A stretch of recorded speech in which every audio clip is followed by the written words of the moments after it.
Sebenarnya ini antara perkara-perkara langkah-langkah yang dibuat oleh tim yang diketuai oleh Menteri di Jabatan Perdana Menteri kita. Termasuklah dengan pergi ke arkib-arkib, termasuk di Filipina, di Malaysia sendiri dan juga di kawasan-kawasan yang ada kaitan, termasuk ada dikatakan pergi sampai ke London untuk kita gali balik. Soalnya sekarang yang masih yang penting sekali ialah yang menyebut dirinya sebagai claimant itu benar-benar claimant ataupun tidak, atau mereka benar-benar waris ataupun tidak. Ini yang kita perbahaskan dan kita telah pun membuat proses perundangan kita untuk mencabar kesahihan itu. Dan saya ingin sebutkan di sini dalam usaha-usaha yang dilakukan oleh Menteri di Jabatan Perdana Menteri, beliau telah menemukan beberapa keluarga yang turut juga mengaku bahawa mereka adalah daripada keluarga kesultanan itu. Jadi yang mengaku bahawa dia ini adalah salah satu daripada claimant itu, mereka adalah waris yang sah, sebenarnya juga adalah tidak betul, dan kita sedang menggunakan proses mahkamah untuk mencabar kesahihan itu. Silakan. Datuk Menteri, saya faham kena apa yang telah dijelaskan tadi menggunakan berbagai kaedah perundangan. Mungkin untuk makluman yang berhormat, sebenarnya kalau kita lihat sejarah rentetan dia, masa saya di Kementerian Tanah Koperasi, tuntutan pihak Filipina terhadap Ligitan dan Sipadan. Tapi entiti Indonesia kerajaan, very clear, bawa pergi ICJ. Dan kita lawan.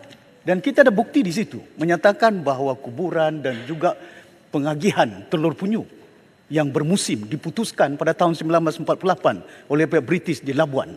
Ada bukti dia. Sehingga Mahkamah Antarabangsa memutuskan bahawa benar Malaysia berhak bahawa Sipadan dan Ligitan adalah bawah tauliah kerajaan Malaysia. Jadi ini dah ada bukti dah. Cuma mungkin perbezaan dia yang telah saya mendengar penjelasan daripada Menteri Undang-Undang dulu pun yang nyatakan bahawa oleh kerana itu is not clear now. Yang clear dulu kerajaan Indonesia menuntut boleh bawa pergi ICJ. Yang ini tak boleh pasal dia tak jelas, tuntutan banyak sangat. Inilah masalah dia. Saya ingat kalau itu menjadi asas pegangan kita untuk kita tidak menghentikan, menoktakan tuntutan ini, saya ingat ketidakstabilan yang berhormat tentang perkara ini being political. Come election, can we trust them? Kerajaan Filipina, presiden dia, setiap pilihan raya berlaku di Filipina, ini menjadi isu digunakan oleh mereka untuk meraih sokongan. Dan saya ingat perlu bagi kita untuk mengambil seperti apa yang saya jelaskan, concrete resolution, once and for all. Ya, sama ada ICJ, sama ada langkah-langkah lain yang kita katakan put a nokta to it. Terima kasih banyak. Cadangan sempurna yang datang daripada hatinya sebab dia berada di situ. Dan saya ingin sebutkan juga tentang dalam konteks ICJ seperti mana yang disarankan oleh Yang Berhormat Sempurna tadi. Apabila kita ingin membawa satu kes ke peringkat antarabangsa melibatkan dua negara, dia perlu ada kedua-duanya bersetuju untuk dibawa. Walau bagaimanapun kita mengambil perhatian apa yang dibangkitkan oleh Yang Berhormat yang berpengalaman dalam pengendalian, kerana Yang Berhormat juga pernah menjadi Ketua Menteri, tahu tentang apa yang berlaku di perairannya, di kawasannya. Terima kasih Yang Berhormat. Menteri, sedikit bayan baru. Tentang isu Sulu ni, Madam Speaker, saya nak tanya tentang apa yang berlaku di Perancis. Kita tahu bahawa French Court sebenarnya telah adakan satu stay of execution pending appeal oleh pihak kerajaan Malaysia tentang keputusan the final award.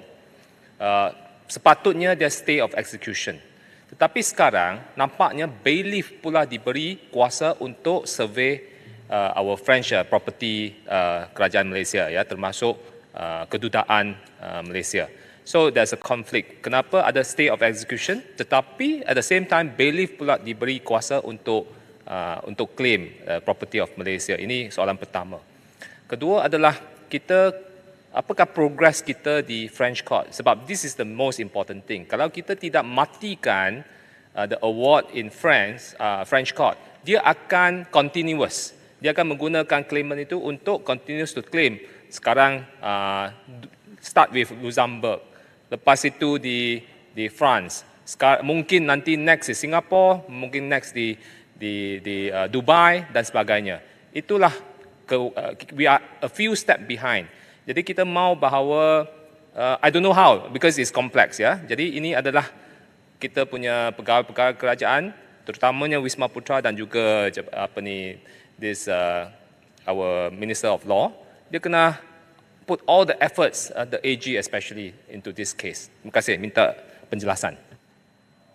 Menarik pandangan-pandangan yang diberikan, begitu konstruktif sekali pandangan-pandangan, termasuk isu yang terkini berlaku di Perancis. Seperti yang saya jelaskan di peringkat awal penjelasan saya, iaitu berkaitan dengan langkah-langkah yang diambil oleh kumpulan ini. Dia ada satu kumpulan ini yang mengambil kesempatan menggunakan kepakaran-kepakaran mereka. Mereka pergi daripada satu mahkamah ke mahkamah yang lain.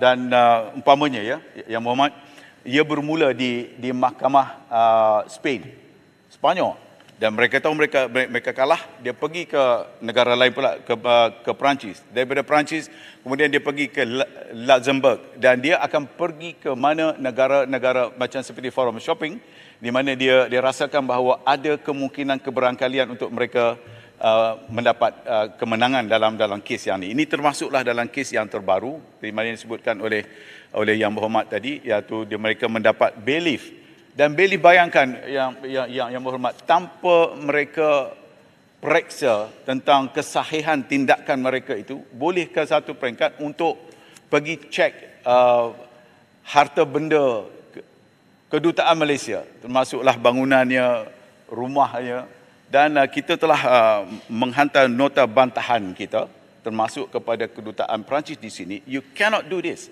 kerana semuanya kita tertakluk kepada Vienna Convention.